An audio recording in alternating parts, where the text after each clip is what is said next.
Toi, je vais t'appeler Laurent. Faut que ça change de Tom déjà. Hein.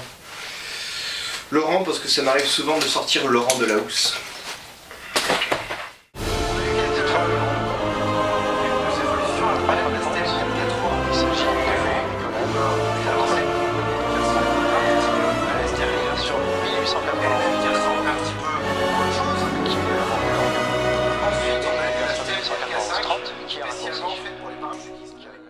Bonjour à tous et bienvenue dans cette nouvelle vidéo de présentation de réplique. Il y a presque 2 ans, jour pour jour, je vous présentais la toute première réplique de Thompson qui est sortie en version Airsoft. Je parle donc de la Thompson MAA1 Maroui.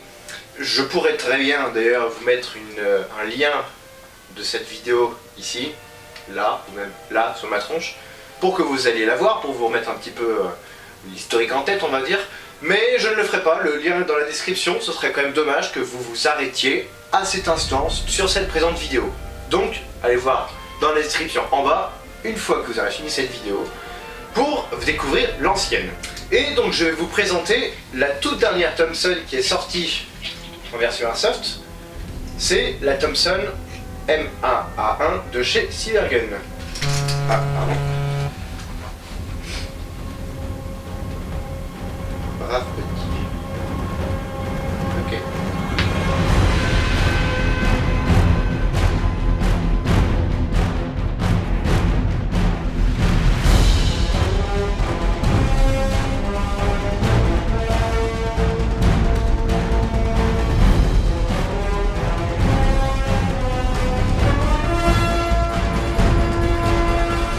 Alors par contre, j'ai fait de très longues recherches concernant le fabricant d'origine et franchement non, je trouve absolument pas. Je vois pas du tout le nom du fabricant. Peut-être ça, Airsoft. Là. Non. Je sais pas, si vous avez une idée, bah, mettez-la dans les commentaires, parce que moi j'ai beau chercher, je ne le trouve absolument pas. Je suis désolé. Le pack comprend la boîte de la réplique, qui est très bien foutue, on va dire. Il y a marqué même King Arms dessus. Les bras du roi, c'est ça. Normalement c'est pas la main du roi. Peut-être qu'ils ont fait exprès, après tout, de mal orthographier, pour éviter de porter malheur, puisque toutes les mains du roi finissent mal en général. Spoiler. Cette Thompson est donc vendue à un prix qui varie entre 420 et 450 €. Oh merde! Ouais bon, inutile de vous préciser que depuis que je l'ai acheté, je fais que de manger de l'eau, je dois pédaler pour faire ma propre électricité. Et en l'occurrence, ça fait bien 10 minutes que je n'ai pas pédalé, donc je reviens tout à l'heure. Nous voici de retour, et je tiens d'ailleurs à remercier Arthur de chez Cybergun, qui est le Social Media Manager, pour m'avoir permis d'avoir une réduction de quelques centaines de centimes sur cette bestiole, ce qui me permet de vous la présenter au passage. Ce qui fait que maintenant je peux manger de l'eau pétillante plutôt que de l'eau plate. Et ouais, ça rigole plus. Donc cette Thompson coûte cher, ça vous l'aurez remarqué. À croire d'ailleurs que je ne fais que de vous présenter des répliques qui coûtent cher, qui sont rares, et qui ne sont pas forcément accessibles à tout le monde. Mais ceci dit, ces répliques sont en grande majorité de bonne qualité. Donc c'est pour ça que je veux vous présenter que de la qualité. Et merde! La prochaine fois j'achèterai une Thompson en carton! Et puis dites-vous de toute façon que les répliques que je vous présente sont en grande majorité moins chères que des armes originales. Ou en plus vous aurez des problèmes avec... Enfin, des problèmes. Il faut se trimballer avec le papier qui va dire que votre arme est bien neutralisée. Et en plus vous pourrez pas tirer avec. Ou alors si vous pouvez tirer, bah, c'est comme pour le Mosin de Kensep, il faut être inscrit en centre de tir, etc. Ça non, c'est un jouet. Donc voilà, peut-être que ça coûte cher, mais c'est un beau jouet. Le pack comprend donc la réplique, un chargeur ICAP, hop, le voici, une tige de nettoyage et une notice. Et c'est tout. Pas de batterie. À ce prix-là, franchement, vous vous attendez à quoi? Avoir une batterie, chargeur de batterie qui va avec? Pff, non mais allô quoi. Non, sans déconner, de toute façon, même la Thomson Marui n'avait pas de batterie fournie avec. Donc il va falloir que vous trouviez une batterie qui puisse aller dans la crosse de cette réplique. Attention, toutes les batteries ne passent pas. En effet, il y en a quelques-unes, c'est dommage, il y a un élément qui est un petit peu en trop. Exemple en image. Voilà, donc ce type de batterie Yamaha ne passe pas. Tout simplement. La première impression que vous aurez tous, oui tous, lorsque vous prendrez cette réplique pour la première fois entre les mains, vous vous direz « Putain, elle est lourde !» Et vous aurez raison. Déjà qu'elle est conçue pour des bûcherons, comme je le disais il y a 2 ans, avec une ergonomie proche de 0, alors en plus, s'il faut gérer le poids, et ben en fait vous avez presque une vraie. Pour rappel, une vraie Thomson fait 4,74 kg, à vide bien entendu. La Marui quant à elle faisait 3,4 kg, sans le kit bois, et celle-ci fait 3,8 kg.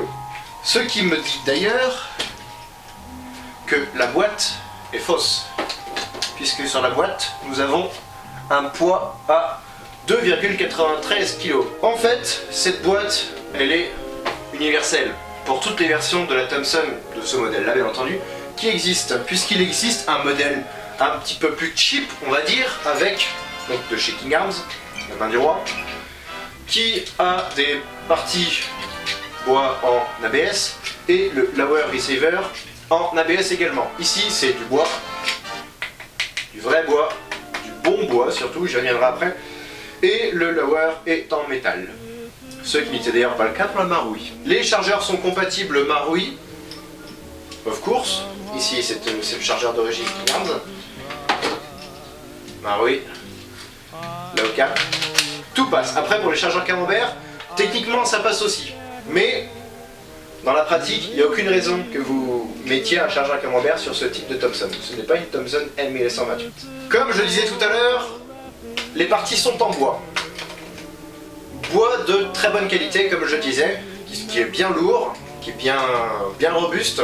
J'ai déjà eu l'occasion, il y a quelques années maintenant, de refaire la teinture d'un kit bois qu'un particulier m'avait envoyé pour que je lui customise, et en fin de compte ma customisation était presque identique à celle-là, parce que en décapant et en remettant une teinture, ben, j'arrivais à peu près à cette couleur, mais c'était un tel plaisir de le décaper tellement c'était de bonne qualité.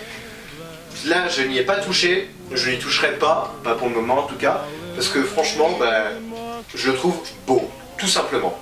Et à noter que le kit bois Marui, enfin le kit bois CW que j'ai mis sur ma Marui, est de moins bonne qualité, ne serait-ce que en faisant ça, normalement j'entends un gros parce qu'il y a du jeu. Certes, le bois est plus joli, comme vous pouvez le voir sur la photo là, le bois de la Marui est plus joli, sauf que le bois de la Marui il a 5 ans maintenant, celui-là il a 1 mois. Donc c'est normal, avec le temps celle-ci aussi va s'abîmer et va se patiner de manière réaliste. Le bois CW j'y ai retouché, hein, c'est pour ça, il n'était pas comme ça à l'origine. Et donc ce kit bois vaut 200 €. Donc vous prenez le prix de la Marui, donc environ 350 €, si vous arrivez encore à la trouver. Vous rajoutez 200 € de kit bois, on arrive déjà à 550 €. Et vous vous plaignez des 450 € pour celle-ci, qui est mieux que la Marui en sortie de boîte. Alors après, si vous rajoutez le Lower Receiver, qui est disponible en pièces détachées, chez la main du roi là-bas, qui est normalement compatible sur la Marui, j'ai pas essayé, mais dans la théorie ça passe. Cette pièce-là peut se trouver pour 150 €, ce qui nous fait donc 350 pour la Thomson, 200 pour le kit bois, 150 pour le Lower. Je vous laisse faire le calcul, ça fait bien plus cher que celle-ci. Le kit bois pour la Thomson King Arms est disponible à la vente en pièces détachées. Par contre, je ne sais pas où. Après, il est possible d'adapter un kit bois original, comme je l'ai déjà dit, et j'ai vu quelqu'un le faire, et je vous redirige donc vers la vidéo, que vous retrouverez, le lien est dans la description, de chez mon ami Chris Adams, qui a réussi à adapter un vrai kit bois sur une Thomson, y compris la poignée. C'était pas une mince affaire. Donc, la vidéo est ou sera dans la description, tout dépend à quel moment vous regardez cette vidéo. parce qu'il faut aussi que Chris Adam puisse faire cette vidéo. Et vous découvrirez comment faire. La puissance de ce bébé en sortie de boîte, on va regarder ça tout de suite. Mais ça fait à peu près 1 euro égale 1 FPS.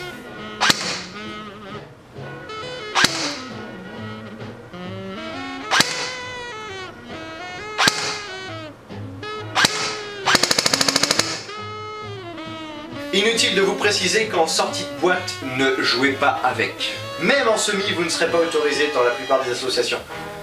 Donc, demandez conseil à votre revendeur, pour éviter que l'adversaire demande conseil après avoir joué contre vous à son pharmacien, et éventuellement son dentiste. Donc le vendeur va vous dire, bah faut la downgrader. Sauf que voilà, un dilemme s'offre à vous, que ce soit le vendeur qui le fasse, ou que ce soit vous, à partir du moment où vous ouvrez la gearbox, la garantie saute. Donc certes, c'est cool d'avoir une garantie de 1 an pour cette réplique, mais d'un autre côté, voilà, la garantie, elle sera obligée de sauter si vous voulez jouer avec. Là, on a un gros problème, c'est un des gros inconvénients de cette réplique, elle tape trop fort. Alors, moi personnellement, je l'ai ouverte, parce que je veux jouer avec, tout simplement. Si vous faites du tir sur cible, à ce moment-là, vous pourrez vous permettre de garder sur cette puissance de 415 FPS. Par contre, si vous voulez jouer avec contre des humains, là, il va falloir l'ouvrir. Donc, je vous conseille, si vous êtes bricoleur, faites-le vous-même. Ça m'a pris, allez, 1/4 d'heure pour changer le ressort. 1/4 d'heure, c'est tout. Et si vous n'êtes pas bricoleur, demandez à un vendeur qui pourra le faire à votre place en ayant conscience du fait que la garantie va sauter. Je vais maintenant vous montrer comment démonter sommairement cette réplique. Pour démonter cette bestiole, hop, on enlève la vis qui est là. Je vais déjà dévisser parce qu'elle est un petit peu chiante. On appuie sur le petit bitonio qu'il y a en dessous. Ici. On appuie et on tire le lower comme ceci. Et on le soulève. Voilà, je démonte comme une vraie. Pour remonter, il faudra tirer le levier en arrière, le laisser tirer pour pouvoir réintroduire la gearbox dedans. Ceci gêne. Donc c'est à savoir. Hop, pour démonter le bloc hop-up. Hop, pour démonter le hop-up. Ah, c'est drôle. 2 vis, ici et là. On ne les perd pas. Ça, j'ai déjà fait des réparations sur le terrain. J'ai déjà perdu des vis. Et d'autres pièces. On soulève légèrement et on tire comme on peut. Je fais basculer et voilà. On peut d'ailleurs voir que j'ai déjà mis un canon de précision.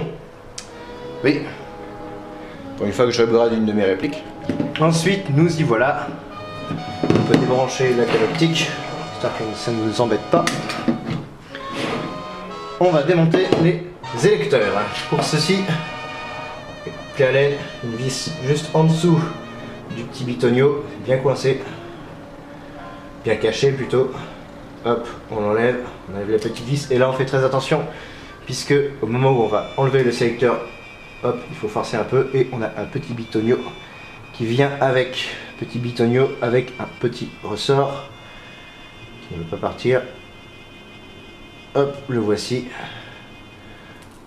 Petit bitonio qui vient de se faire mal. Hop, à ne surtout pas perdre. Très facile à perdre. Ensuite, on prend le tournevis et on enlève. Oups. On enlève la vis du sélecteur. Hop. Pas besoin de forcer comme un malade. La partie là est en plastique, donc considérée comme fragile. Et idem pour le deuxième sélecteur. Ensuite, nous allons prendre un autre tournevis pour démonter la grosse vis que nous avons sous la poignée. On va dégager la poignée pour accéder au moteur. Et à ce moment-là, on démonte le moteur, on débranche. Alors là où c'est bien, c'est que on a les bornes qui sont indiquées. Donc pour rebrancher, ce sera super pratique. Et on peut ainsi dégager la gearbox. Hop. A noter que j'ai une petite partie plastique qui vient de se barrer dans ma main, qui est ici, qui vient se placer là. C'est un des deux sélecteurs en fait. Hop, voilà. Donc voilà, maintenant je vais passer au downgrade et je vais pas vous montrer ça en vidéo parce que j'ai trop peur de me rater et que vous vous foutiez de ma gueule. On va maintenant passer au test chronique après changement de ressort.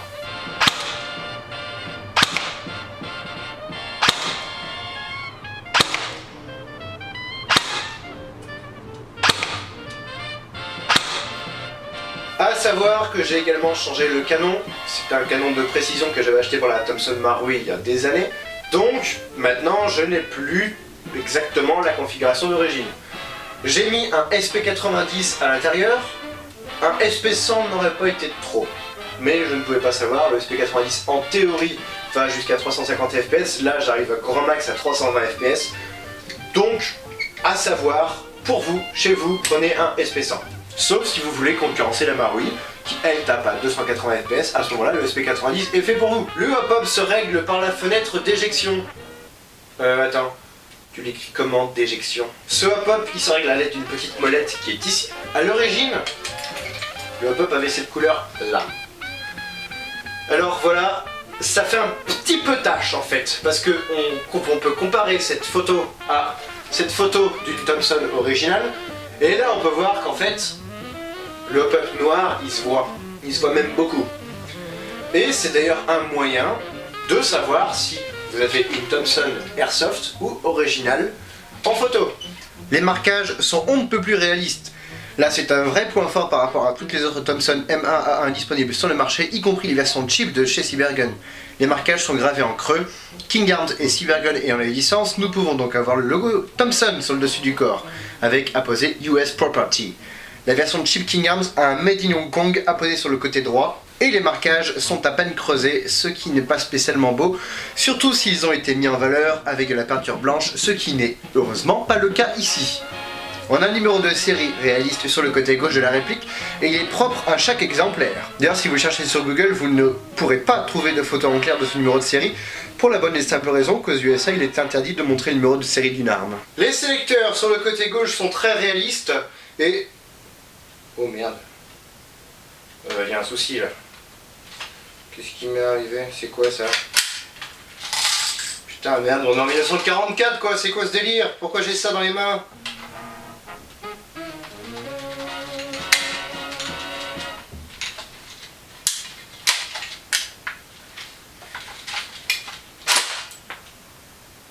D'où Jésus? Hérésie! Ah! Sorcellerie! Comme je disais, les sélecteurs sur le côté gauche sont très réalistes, une fois encore, avec les marquages sur le lower receiver bien comme il faut, en bonne et due forme. L'inconvénient, c'est que, enfin en tout cas au début, je les trouvais très, comment dire, branlants. Eh mais arrêtez de gigoter, ça m'empêche de tirer! On s'en branle! Donc attention à bien resserrer les vis qu'on trouve sous les petites tiges, pour éviter de perdre vos sélecteurs, parce que si vous les perdez, je vous souhaite bon courage pour en retrouver, avec les petites pièces qui vont avec. Le levier d'armement est inutile. Comme t'habites, petit puceau. Non, il y a erreur sur la personne là. Ah, autant pour moi alors, je te laisse. Merci, je préfère ça. Le levier d'armement est inutile et ne fait en fait que découvrir la gearbox qui est en dessous. Et quand on le relâche, ça fait un gros bruit de boing.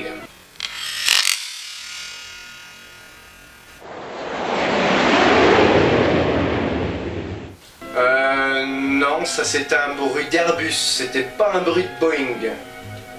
Encore un montage de merde. Certaines personnes rêveront d'installer un blowback sur cette réplique. Je les réplique blowback, moi. Comme ça quand je tire, blowback. Oui, certaines personnes comme lui par exemple. Il y en a qui ont essayé, ils ont eu des problèmes. C'est vous qui voyez. Non, je ne vous le conseille pas, puisqu'en fait, si vous tenez vraiment à installer un blowback, c'est que vous voudrez flinguer votre gearbox. Puisque elle est malgré tout assez sensible on va dire, mais le système de blowback va la détruire. Donc ne le faites pas.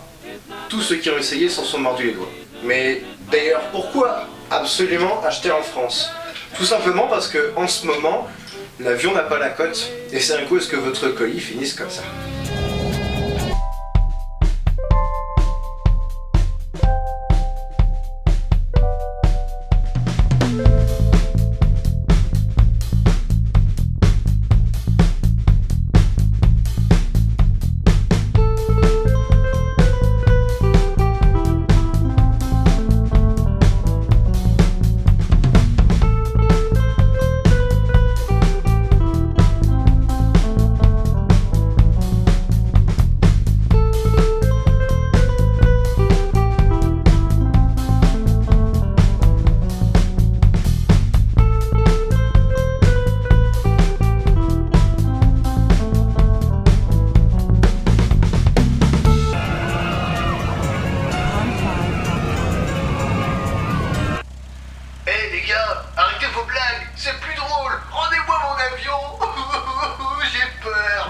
Et un autre inconvénient de cette Thompson, qui est récurrent d'ailleurs sur tous les modèles de Thompson qui existent actuellement dans le monde de l'airsoft, c'est le canon. Comme on peut le voir sur la photo ici, on a un comparatif entre le canon Marui, celui-ci, et le canon King Arms qui est légèrement renforcé. Je dis légèrement parce que c'est vraiment symbolique quoi. Voici, comme je disais, un canon Marui, il est déjà cassé. Il a cassé ici, que j'ai réparé. Enfin, quand je dis réparé, c'est un gros mot. C'est juste pour vous montrer ce que ça donne une fois qu'il est assemblé. Puisque sinon il sera en 2 parties, voire même en 3 parties, puisque cette partie peut casser également. Et donc, ça peut casser ici, et King Arms a mis un petit renfort à ce niveau-là. Pourquoi ils ont mis que un petit renfort et ils n'ont pas rempli tout le trou ici par un vrai bout de métal, quoi, de l'acier, je sais pas, faire carrément la pièce en acier, ça leur coûterait peut-être un petit peu plus cher, mais au moins ça vaudrait le coup, ça justifierait au moins le prix en tout cas. Alors que là non, votre canon, il suffit que, ne serait-ce que vous teniez votre réplique comme ça, et ça peut être fatal. Il suffit qu'il y ait un choc et que vous la rattrapiez comme ça, et votre canon peut se plier. Je n'exagère même pas. Donc, oubliez tout de suite le port de la Thompson à l'épaule. Ça, non. Strength-Verboten. Oh merde, je me suis grillé. Et ce serait con de l'abîmer, surtout si au préalable vous l'avez downgradé, ce qui fait que votre garantie... Un autre détail également, pourquoi ils n'ont pas fait une plaque de couche réaliste? Parce que là, vous allez me dire, oui, mais c'est réaliste. C'est bien, en plus on a la trappe qui est mobile, comme sur le vrai. Mais voici une photo. Marui, original, King Arms. Pourquoi ils n'ont pas fait une plaque de couche réaliste? Ça leur coûtait quoi de faire un truc qui soit vraiment réaliste, alors que là, c'est les mêmes matériaux, ça n'a juste pas la même forme. C'est dommage. Là, pour le coup, je ne les suis absolument pas. C'est vraiment dommage, parce que ça leur coûtait rien de faire une plaque de couche réaliste. Vraiment. En plus, regardez ces vis. Non plus, c'est pas bon. Donc après, j'ignore si la plaque de couche originale est compatible avec la Cross King Arms. Honnêtement, ça m'étonnerait. Et merde, fais chier. Hop, pardon. C'est nous qui t'avons coupé le courant, t'es trop méchant avec nous. Bon, ok. Je vais essayer de régler le problème. Pendant ce temps-là, petite page de pub. Fabrique toi-même ta cible réplique du grenier pour déchaîner ta rage sur la pire ordure de notre espèce. Réplique du grenier, qui est disponible chez ton dealer préféré pour seulement 15 € la cible. Bon bah vu que c'est toujours pas revenu, bah on va passer au test de tir que j'ai réalisé il y a quelques semaines chez Chris Adams. La chaîne dans la description, encore une fois. Donc, ne vous étonnez pas si de 1, il fait jour, contrairement à ici. Si de 2, je ne suis pas dans le même uniforme. Si de 3, la barbe était là. Puisque un soldat français n'a pas de barbe. Donc il faut s'adapter à l'uniforme. Donc on passe tout de suite au test de tir.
donc ce qui conclut notre vidéo de présentation de réplique de la Thompson M1A1 de chez King Arms.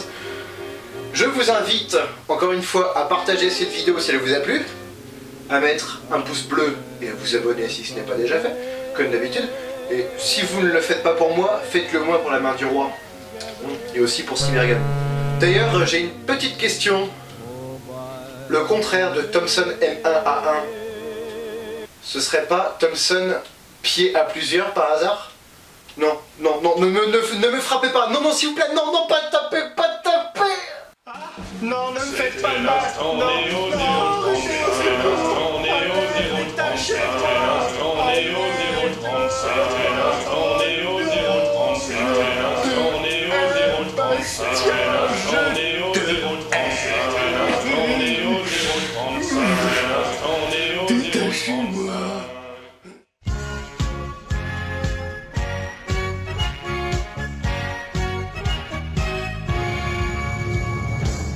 Thompson M1A1, c'est l'Amérique, le symbole de la liberté. Elle est née dans les usines du Connecticut. Thompson M1A1 va tout niquer.